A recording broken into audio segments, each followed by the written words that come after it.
Big Pharma has raised drug prices 1,186 times this year, analysis shows.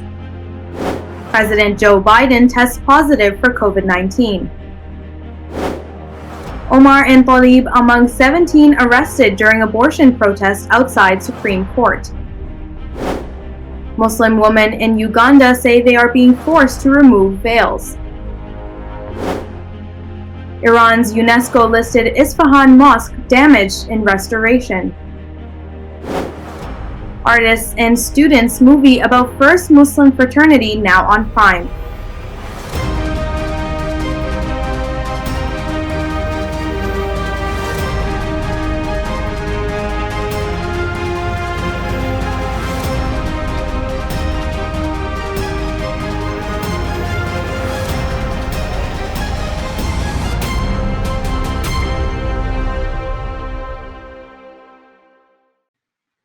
From Toronto studios, this is the Muslim News on Muslim Network TV. Assalamu alaikum, I'm Saamiyah Syed. Our top story tonight. The pharmaceutical industry is mobilizing its army of Capitol Hill lobbyists in a last-ditch bid to tank Senate Democrats' effort to cut prescription drug costs. Proposed legislation would, for the first time, require Medicaid to directly negotiate the prices of a small number of medications. The Democrats' latest drug pricing plan is highly modest and limited in scope, applying to far fewer medicines than progressives wanted. Yet advocates say it's an important first step towards curbing the pharmaceutical industry's unchecked ability to set prices as it pleases. This year alone, drug companies in the U.S. have hiked prices on their products more than 1,180 times. The federal government is the largest purchaser of prescription drugs in the U.S. Spending by Medicare Part D, the prescription medicine benefit provided through private plans, has surged in recent years. The U.S. pharmaceutical industry has hiked costs for patients again this month as Senate Democrats make progress towards a limited deal to regulate prescription drug prices. Soaring prescription drug costs are forcing millions of people to ration their medication or go without it entirely. New analysis released Wednesday by Patients for Affordable Drugs estimates U.S. pharmaceutical companies have raised drug prices 1,186 times so far this year. The group found that between June 24th and July 15th, pharmaceutical companies increased prices for 133 products.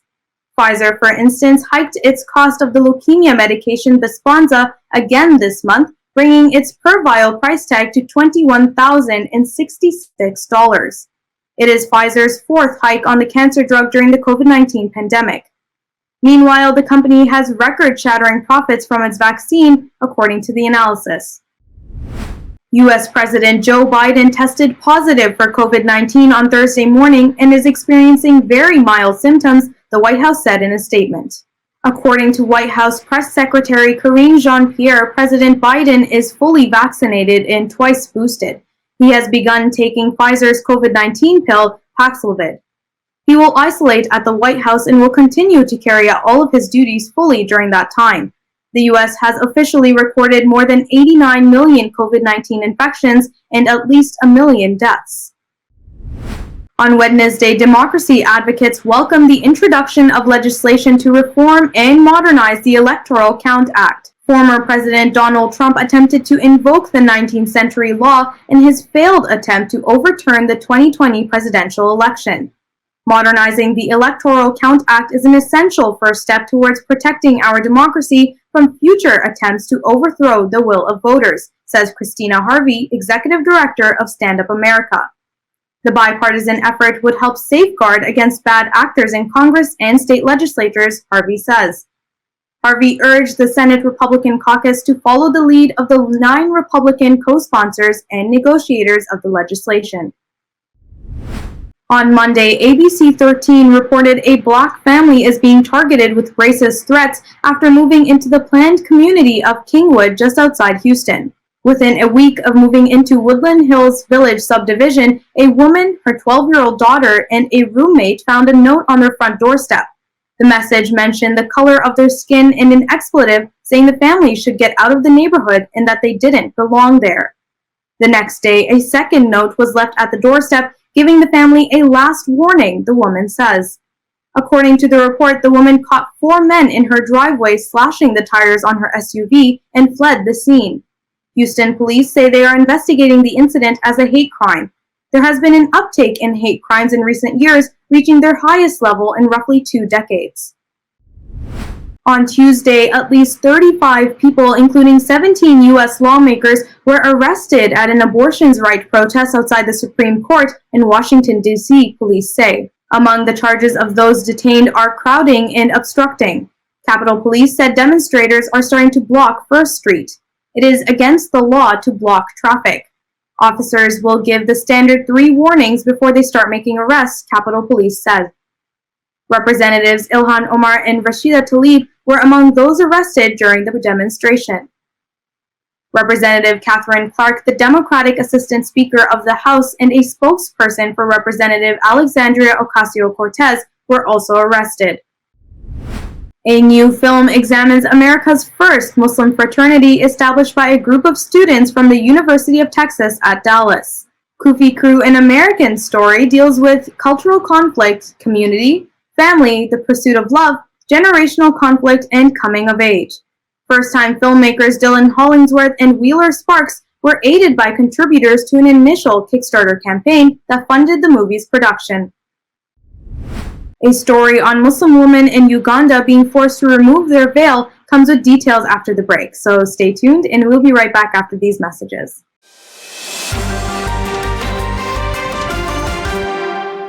A free 3-minute online chat can give you the personalized tips you need to start boosting your retirement savings today. If I could be you, and you could be me for just 1 hour. If we could find a way to get inside each other's minds. Walk a mile in my shoes. Walk a mile in my shoes. Well, before you abuse, criticize, and accuse, walk a mile in my shoes. There are 16 million children struggling with hunger in America.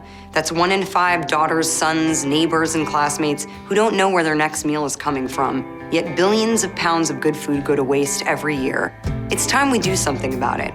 Feeding America is a nationwide network of food banks that helps provide meals to millions of kids and families in need. Visit feedingamerica.org to help them feed even more. Together, we can solve hunger. Together, we're feeding America. Despite the development of a COVID-19 vaccine, millions around the world will not have access. We need a vaccine that's free and available to everyone, everywhere.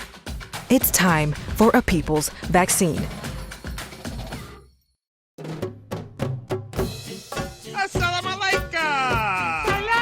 Open up your eyes. Assalamu alaikum everyone, it's your brother Zain Bika from South Africa. One of the first educational programs ever produced for Muslim children was the ever popular Adam's World series. The colorful and comical Muslim puppets stole the heart of a generation. Sound Vision will be releasing brand new episodes of Adam's World with the launch of a Adam's World app.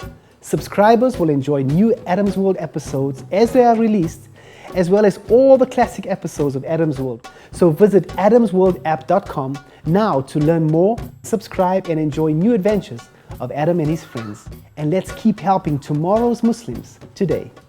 Assalamu alaikum. It's Adam's World. Believe me, there's a lot to see. Bismillah. Let's explore. To stop this genocide, we need your help.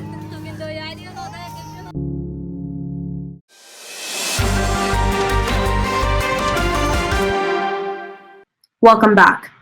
On Wednesday, Muslim women in Uganda complained to Parliament about being forced to remove their veils before getting services. They said women are being forced to remove their veils before being photographed at passport offices. Female students at some schools are also being forced to remove their veils to attend. Aisha Kabanda, a minister of parliament for the Butumbala district, said the constitution allows the population to practice their religions. She added, coercing Muslim women to unveil while having a passport photo taken exposes parts of the body that are not supposed to be seen.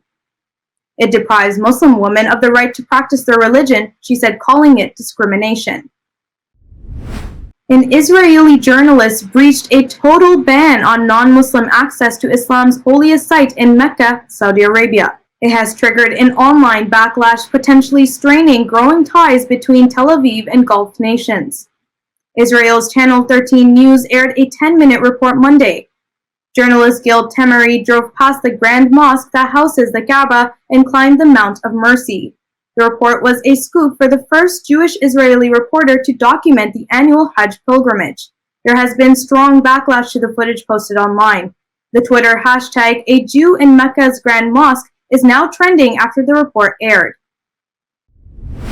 On Wednesday, India's top court granted bail to a Muslim journalist ordering his release from jail. Mohammed Zubair, co-founder of fact-checking website Alt News, was arrested last month by Delhi police over a 2018 tweet on charges of insulting Hindu religious beliefs. Zubair was detained for allegedly hurting religious sentiments through his tweets. Uttar Pradesh police charged Zubair in a separate case for using the term hate mongers for 3 Hindu monks. The monks made inflammatory comments about Muslims, with at least one calling for genocide of the minority community, police reported. Uttar Pradesh police have also charged him with criminal conspiracy, destroying evidence, and receiving foreign funds in at least half a dozen other cases. Muslim mothers whose babies died or ended up in intensive care after their concerns were ignored have spoken about feeling unheard and unseen in UK maternity services. Research was published last week by the All-Party Parliamentary Group on Muslim Women.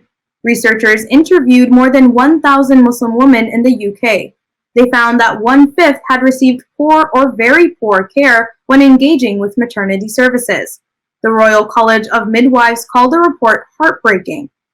Aisha Khanum, a mental health specialist with Milton Keynes, told Open Democracy that her own maternity experience had destroyed her mentally as a person. Khanum said her baby bump stopped growing 5 months into her pregnancy alongside other unusual symptoms. She said she raised concerns with her midwife to no avail. "I wasn't listened to," Khanum said. "My baby daughter died as I was giving birth to her." The Ford report examining the handling of anti-Semitism complaints within the Labour Party and allegations of bullying, racism, and sexism has been released. The 138-page report concludes the inquiry led by Martin Ford QC. It confirmed claims that anti-Semitism was used as a factional weapon and that senior party members on the right were trying to undermine former leader Jeremy Corbyn. The party's obsession with discrimination faced by Jews established a hierarchy of racism. Islamophobia and all other forms of racism and discrimination were deemed to be less important, per the report. The report was established in 2020 by Labour's National Executive Committee in the wake of a leaked 851-page document. It contained private WhatsApp messages exposing deep factionalism in Labour's efforts to combat anti-Semitism. It also revealed details of what some believed was a conspiracy aimed at sabotaging Corbyn's chance of winning the 2019 election. On Monday, officials said a 400-year-old iconic mosque in Iran's central city of Isfahan has been damaged during restoration work. The 17th century Shah Mosque, listed as a UN World Heritage Site, was built during the Golden Age of Isfahan, the capital during the Safavid dynasty. The mosque forms one of 4 dramatic buildings in the vast Naqsh-e-Jahan square in the heart of the city, also known as Maidan Imam. The square complex was listed by UNESCO as a World Heritage Site in 1979. UNESCO said the mosque remains the most celebrated example of the colorful architecture which reached its high point in Iran under the Safavid dynasty. Coming up after the break is our in-depth analysis segment, so stay tuned and we'll be right back after these messages.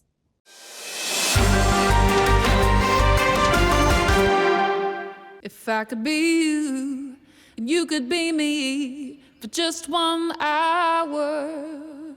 Walk a mile in my shoes. Walk a mile in my shoes.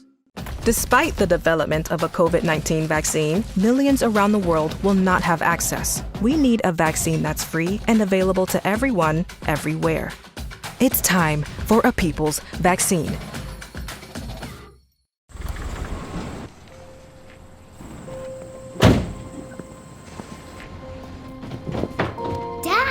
They took over my bedroom. Come on, come on. Okay, Dad. 1, 2, 3.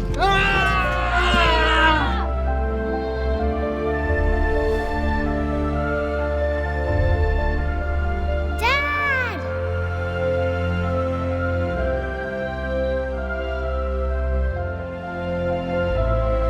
You saved me. Dad? Are you okay? I'm fine, dear.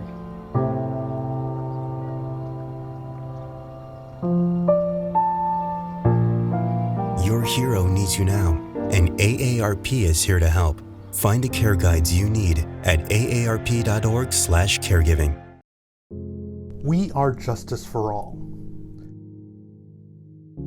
Headquartered in the heart of downtown Chicago, Justice for All is a global humanitarian initiative dedicated to raising awareness for human rights concerns impacting vulnerable minority groups.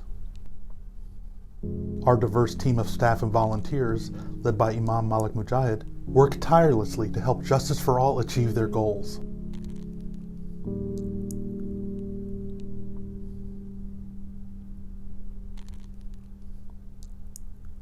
We promote policies that protect religious freedom, address the root causes of mass displacement, and recognize the plight of refugees and forced migrants. Together, we can continue to stand up for justice. Justice for all.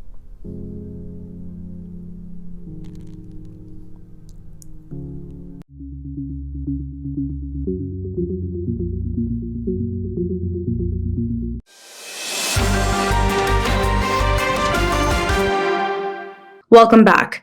A new study has found a rise in racial apathy, or in other words, not caring about racial inequality among young white adults.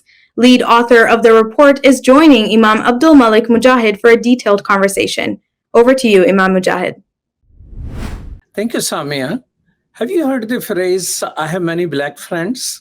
Many people bring that up in defense that they are not racist. Well, there's a new study. It says it reveals that racial relationship does not necessarily a cure for racism. It just transforms into something else. There's a new type of racism in the society, and the lead author of that study, Professor Tony Brown, is with us. Welcome to Muslim Network TV. Thank you for having me today. Professor Brown is professor of sociology at Rice University. So I was startled to read that interracial interaction does not necessarily leads to people overcoming racism. Please share your findings with us. For sure. This is a really fascinating study that we recently published in Sociological Inquiry. Intergroup contact has been the magic bullet. It's been the silver bullet. It's been the way in which we think we can reduce the isms, right? If that's racism, if it's sexism, if it's even the phobias like Islamophobia and other kind of phobias. We believe that when people interact with each other, at least that's what the literature told us, they experience increased levels of empathy and understanding. They're less likely to stereotype. But in this new study, we found that those types of interracial contact, whether it be friendship or mentor or going to religious services with other people, do not have the prejudice reducing effects that hundreds of studies have found prior. And so it's a bit concerning because it suggests we may be moving into a world where people can interact with others every day in multiple settings, but not see them in a more human way, not come to understand them as individuals, maybe not even get to know them and feel any empathy for them. And so it's a bit troubling to find this. And it's a fascinating study in that regard, but it also suggests something important about how we think about reducing prejudice and racism moving forward. You mentioned that people going to church together is not helping them overcome. That's more significant because that's not a casual contact. That's a contact which involves families and worshiping together, probably breaking bread together. So it seems that a deeper contact even does not help people overcome. That's an excellent point. So, we tend to think of some things as superficial, and we tend to think of some things as more meaningful contacts. And certainly religious contacts you would think would have some impact. And so in our study, we were examining white young adults, somewhere between 17 and 24 years old. And we were looking at changes over time in their racial apathy, which is a measure of prejudice. And what we found was really no measure of contact, whether that was having a different race mentor, living in a different race household or multi-race household, attending religious services, interracial dating, or even interracial friendship. None of those contacts, even the ones that are more significant, had a prejudice reducing effect. And we think what has happened again is there's this movement in the world where we're more connected, right? Because of social media and social networks, we're connected to lots of people. We have all kinds of relationships. And so maybe those meaningful relationships that we used to have in church or in our neighborhoods aren't as meaningful anymore because we think we have so many more connections. They're watered down, if you will, because of social media and social networks.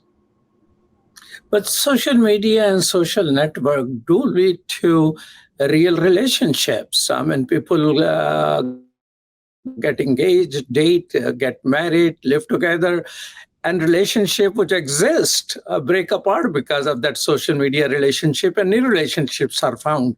So why do you think that is not a real relationship? It is possible that people have developed real relationships via social media, but you probably can recall how many young people you talk to who say, I have hundreds of friends. And what they mean is they have hundreds of nodes on the network that they're connected to. But what do those interactions look like if they're mostly virtual interactions? If you could think about your closest friends, what do you do with them? Do you meet with them? Do you interact with them? Do you engage with them? Or do you keep them in a virtual world where all of your interactions are largely virtual? I would say that the meaningful relationships that we find are often relationships that are face-to-face. Not that social media can't lead to some more face-to-face relationships that are meaningful, but it's often the case that we meet people online, we meet people in social media and networks, and we have very superficial interactions with them. That's very different than, say, a neighbor, right? When you know your neighbor, you're going to get to know your neighbor. You're going to know the neighbor's family. You'll interact with them. You might even pick up the mail when they're on vacation. That's a very different kind of relationship than the kind where we see people say, I have hundreds of friends and hundreds of connections. Oh, I know such and such. And you can think about what's happened in society with regard to the popularity boom, right? Where people follow folks on social media, not because they like them, not because they have a characteristic that's meaningful or important that they want to emulate, but because they're popular. So we've lumped all of what social media does together and social networks do together, but we've neglected the idea that some of those things are about popularity and followers and not about relationships that impact the heart and mind, that change how you see others.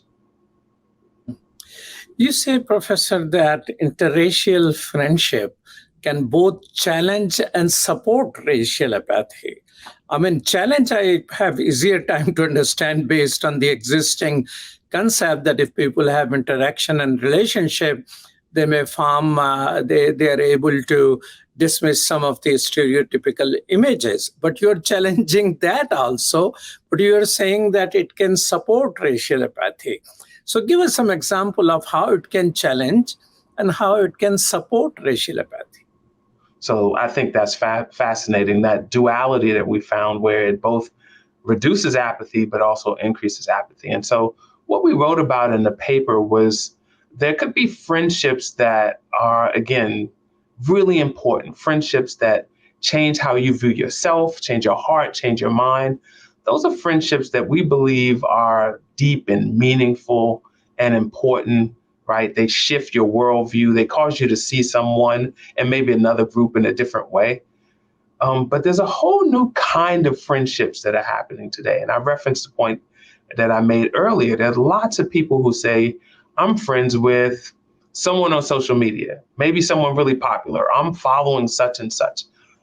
Those are the kinds of friendships that are very superficial, although they seem very real. And so we could imagine having that kind of friendship online and saying to yourself, hey, I don't care about racial inequality. Some of my best friends are some of my best virtual friends are this group or that group. And so you can imagine in a moment, someone thinking about their friendship networks as being comprised of virtual people they've never met. And they feel in their heart, I made a friend who's not of my same race or maybe religion or whatever the case may be. And because of that, I feel like racism is going away. Just because you have a connection via a social media platform or social network platform, that may lead you to believe that there are no more barriers. And so we could both challenge, I think interracial friendships, which we really think are important, can both challenge racial prejudice and racial apathy in this case, but also can make you maybe take a step back and say, look, this race problem isn't a problem anymore. This racism problem isn't a problem. This Islamophobia problem isn't. I know lots of people who are this way or that way, but it turns out you don't really know them. They're connected to you on a social network. Who are the people you studied? Seems you studied younger people. So share some demographic and how a sample of a study is significant here. So the data we use come from the National Survey of Youth and Religion, and it's a nationally representative survey.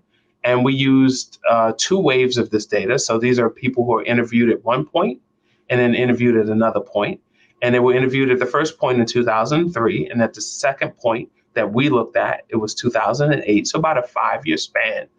And this was a sample that had basically adolescents and young people of multiple groups. We focused on whites, and we focused on whites because when you think about prejudice and the continuation of racism in the particular case that I'm interested in around racial apathy and caring about the end of inequality or caring about inequality more broadly, we focused on whites, and we were interested in how their racial apathy changed over time and whether prior contact would predict later decreases in racial apathy. So we're pretty confident that these data represent young people in the United States, and we think this is a pivotal moment for studying them.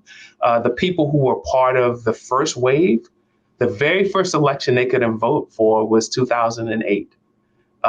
Their second election was 2012, and then 2016 and 2020. So their attitudes are very important because these people were coming onto the scene at a moment when politically there was greater partisanship and intolerance, and you could see how maybe their attitudes are related to larger shifts in the country with regard to retreats toward more conservative positions. Well, being a practicing Muslim myself, the question I have is those people in your sample who were attending churches or temples or religious places as compared to those who are spending good amount of life on social media. Was religion in any way helpful to these people overcome prejudice? That's a really good question. And I could tell you in our particular study, we found that attending religious services did not reduce, mixed race religious services did not reduce racial apathy. But there's a large literature that suggests the importance of religion, right? And the importance of spirituality, the importance of prayer, the importance of connection for lots of indicators. I'm someone who studies health, and I can tell you in the health literature, religion is a huge predictor of better health outcomes. And we think that's because it gives people purpose, meaning, it gives you connections and networks. But in the study we're interested in, we're not just interested in we didn't just study whether you went to church or were affiliated with some religion. We were interested in whether you went to a space where there were people of different races. And so that's a different question. That question is about something specific about your religious experience, right? It's not just going to church or going to a place of worship. It's going to that place of worship and interacting with people who could be different from you according to any number of characteristics. And in this case, race was the characteristic we focused on. Professor Brown, don't you think this is the generation which should have benefited from the quote unquote benefits of the critical race theory? Did that perform anything to these people? I don't think it is sank in for young people. Young people are amazing. They're incredibly optimistic at every turn. They probably believe all of the world's problems will be solved in their lifetime. And that's what makes them amazing to interact with, right? They see the world's problems. They don't feel overwhelming. They think they can be solved, and they're incredibly optimistic. And so in this case, I don't know that young people are tuned in to what's happening in the larger world. I don't think they're tuned in to the battles around critical race theory or legislative changes that are happening. I think they really do believe that, all of the world's problems are going to be solved in their lifetime. And as a consequence, they may be not tuned in.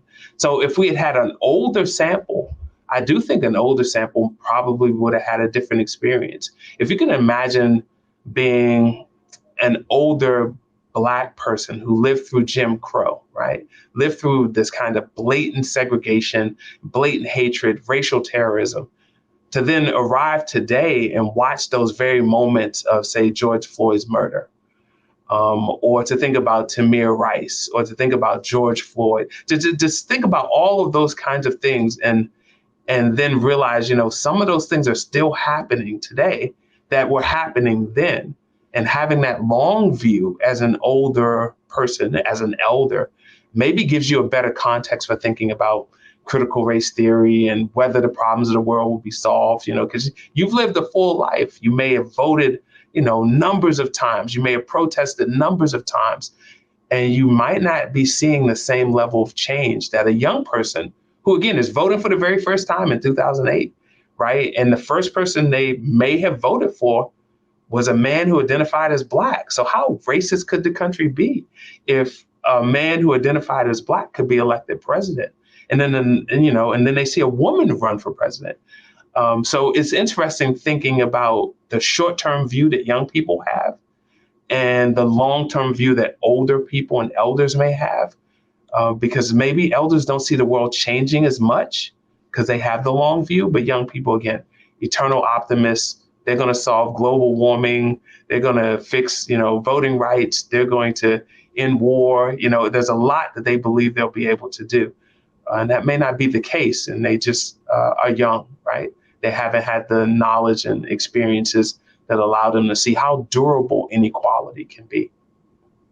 Professor Brown, I cannot stop but ask you one question, because you are challenging a whole lot of literature here. How will it reflect on the busing and integration issue through schooling? Right.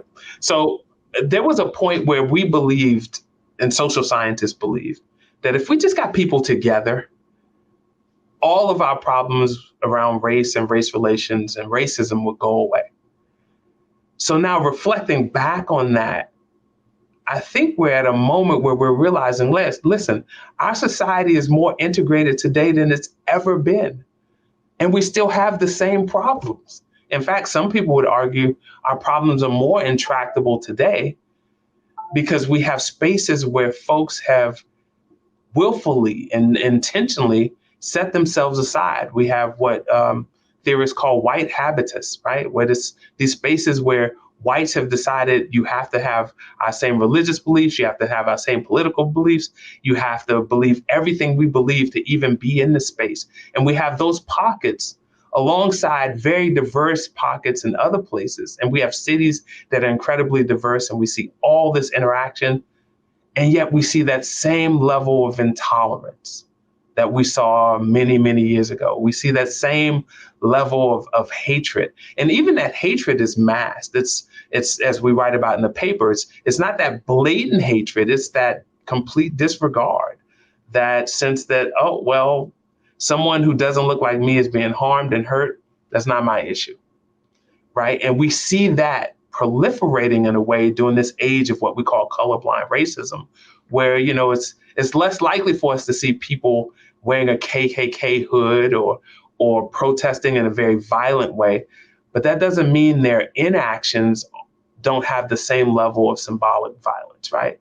That in some ways their interactions, their inability to empathize are just perpetuating the same kinds of inequality. So if you think about disparities according to health, wealth, incarceration, and education, and you think about how we thought those things would go away once we integrated, once we bust, once we have people having contact, I think we're now at a point where, and this study suggests we're at a point where we may need to rethink whether those individual level solutions, this notion that we're going to change the hearts of people, if that's going to do anything to change the embedded structure of inequality that holds certain groups and people back. Fascinating. Thank you so much, Professor Brown. Appreciate that. Thank you for having me, and I enjoyed the conversation. Thank you. Back to you, Saamiyah. Thank you so much, Imam Mujahid. That's all from our Toronto studios tonight. Thank you so much for tuning in. You can find previous episodes and more on our YouTube or Facebook. For more content, keep watching Muslim Network TV or visit muslimnetwork.tv. Assalamu alaikum and good night.